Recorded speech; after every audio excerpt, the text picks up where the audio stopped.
కాకచేష్ట, బకోధ్యాన, శ్వాన నిద్ర, గృహత్యాగి, అల్పాహార.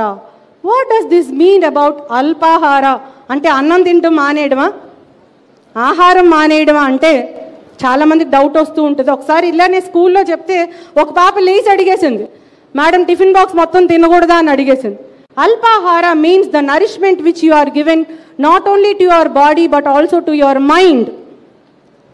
అది ఎంత ఎక్కువ, ఎంత క్వాంటిటీలో ఉన్నది అనేది కాదు, ఎంత క్వాలిటీలో ఉన్నది అనేది ఇంపార్టెంట్ అని చెప్పబడేటటువంటి 5వ సూత్రమే అల్పాహార అనేది. The nourishment which we are given to the body and mind. చాలామంది సివిల్ సర్వీసెస్ ప్రిపరేషన్లో ఒకసారి స్టార్ట్ చేసినాక, సివిల్ సర్వీసెస్ అంటే అది చాలా పెద్ద ఎగ్జాము, చాలా టెస్ట్ చేస్తారు, చాలా పుస్తకాలు చదవాలి అని లైబ్రరీలకు వెళ్తారు. పెద్ద పెద్ద లైబ్రరీస్కి బుక్స్ అన్నీ ముందేసుకొని ఆ క్యూబికల్ దగ్గర కూర్చొని చదవడం జరుగుతుంది.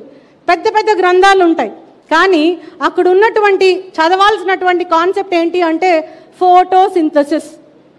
ఫోటోసింథసిస్ అనే కాన్సెప్ట్ కోసం బయాలజీలో అంటే బాటనీలో రీసెర్చ్ చేసేటటువంటి గ్రంథాలన్నీ తీసుకొచ్చి ముందేశారు. పొద్దున్నుంచి సాయంత్రం వరకు ఆ పుస్తకాలు తిప్పుతూనే ఉన్నారు. కొన్ని అర్థమవుతున్నాయి, కొన్ని అర్థం కావట్లేదు. ఫైనల్గా సాయంత్రం అయినాక బాబు ఫోటోసింథసిస్ అంటే ఏంటి అంటే చెప్పలేనటువంటి పరిస్థితి.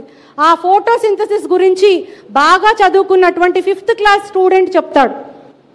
సూర్యరశ్మిలో జరిగేటటువంటి ఒక క్రియ, green leaf in the presence of sunlight as well as chlorophyll pigment after receiving water from the earth, ఇవన్నీ కలిపి తను చేసుకునేటటువంటి glucose, what ever nourishment which the plant is supplying to its own self, to it self, that ఆ సిస్టమ్నే photosynthesis అంటారు.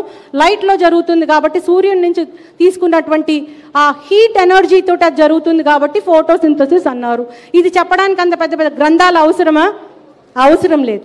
అంటే మనం నేర్చుకునేటటువంటి జ్ఞానం కానీ, తీసుకున్నటువంటి ఆహారం కానీ, whether the nourishment it is for the body or to the mind, it should be so qualitative, but here irrespective of the quantity. గంగి గోవు పాలు ఎంతైతే చాలు, ఓకే, డాష్ అయితేనేమి కడివెడు, ఏంటవి? కరము పాలు. పద్యం చదవలేదు అయితే. అంటే ఇక్కడ క్వాంటిటీతో సంబంధం లేదు, క్వాలిటీతోనే సంబంధం అని చెప్పేటటువంటి 5వ సూత్రమే అల్పాహార. కానీ మనం చేసేటటువంటి సూత్రం ఏంటి అంటే పుస్తకం తీయడం, కాసేపు చదవడం, ఇది యూట్యూబ్లో ఎవరు ఎట్లా చెప్పారో అని అవి కాసేపు బ్రౌజ్ చేయడం, ఇంకొక వెబ్సైట్లో ఏం చెప్పారు అని దాన్ని బ్రౌజ్ చేయడం, మధ్యలో ఎవరైనా ఫ్రెండ్స్ ఫోన్ కాల్స్ వస్తే అవి రిసీవ్ చేసుకోవడం, ఈలోపు వాట్సాప్ మెసేజెస్కి రిప్లైస్ ఇవ్వడం, తర్వాత ఫేస్బుక్లో ఎవరి ఫ్రెండ్ ఎంత పోస్ట్ చేశాడు దానికి ఎన్ని లైక్స్ వచ్చినాయి అని చూడటం, మార్నింగ్ నుంచి ఈవినింగ్ వరకు నేను చదువుతూనే ఉన్నాను అని ఇంట్లో చెప్పడం. ఇది మనం ఇచ్చేటటువంటి ఆహారం శరీరానికి, మనసుకి.